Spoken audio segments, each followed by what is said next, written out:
I remember the exact second the room tilted. "You're outdated. We're done here," the CEO hissed, leaning back like he'd already buried me. I nodded, calm, professional. That was the moment the retirement trust activated its voting rights.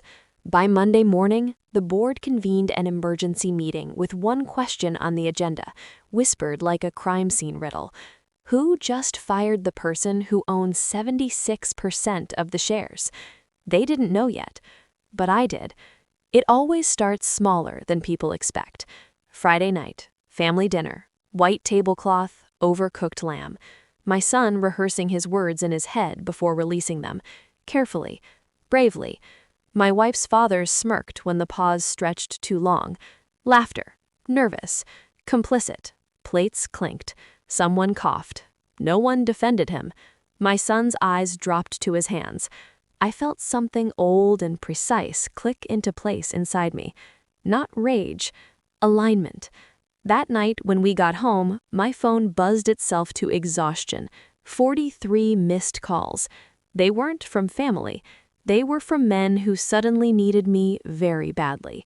I used to admire my father-in-law. He built his empire from invoices and intimidation, a man who confused volume for authority and cruelty for intelligence. He welcomed me into the family the way generals welcome useful officers, warmly, conditionally. He funded my first venture, took credit for my second. By the third, he was already telling people I was lucky. I let him.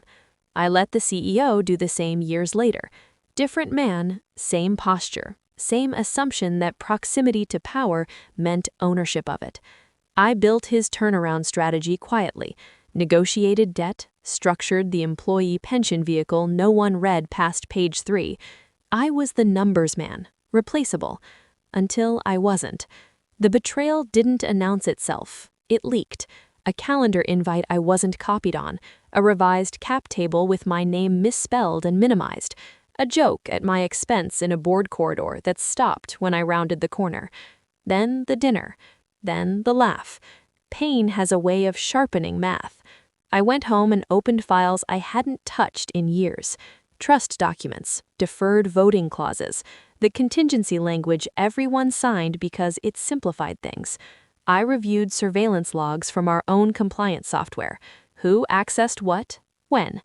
I pulled call records, not to spy, but to map panic. I didn't confront anyone. I started planning. Silence is a strategy.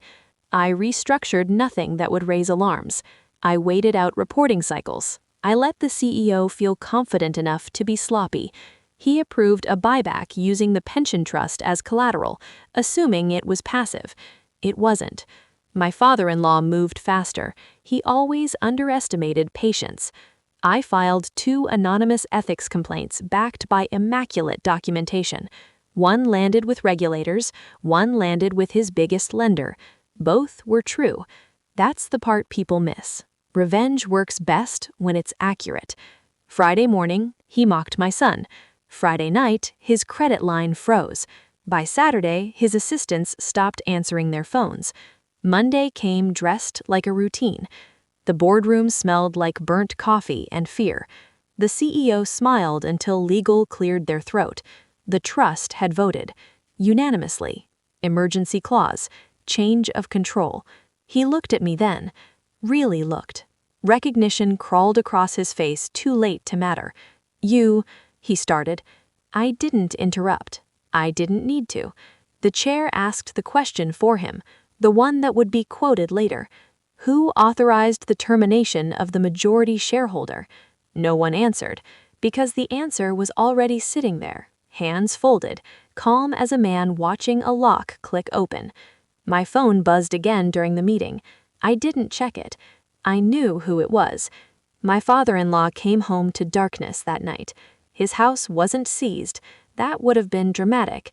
It was audited, slow, surgical. The kind of downfall that leaves you awake at 3 a.m. replaying every decision you can no longer undo. He called me at 3:07. I let it ring. The confrontation, when it finally came, was private. He tried bluster first, then bargaining, then the familiar laugh, thinner now, cracked at the edges. He asked me if this was about the dinner, about a joke. I told him the truth. This is about patterns. I told him about my son practicing words in the mirror, about trust and how it compounds when you respect it, about power and how it evaporates when you assume it's inherited. He listened like a man hearing a foreign language too late in life. I didn't win everything. I lost relationships that were never real. I lost the illusion that silence is weakness. I lost sleep for a while. Then I got it back. The CEO signed his resignation by noon.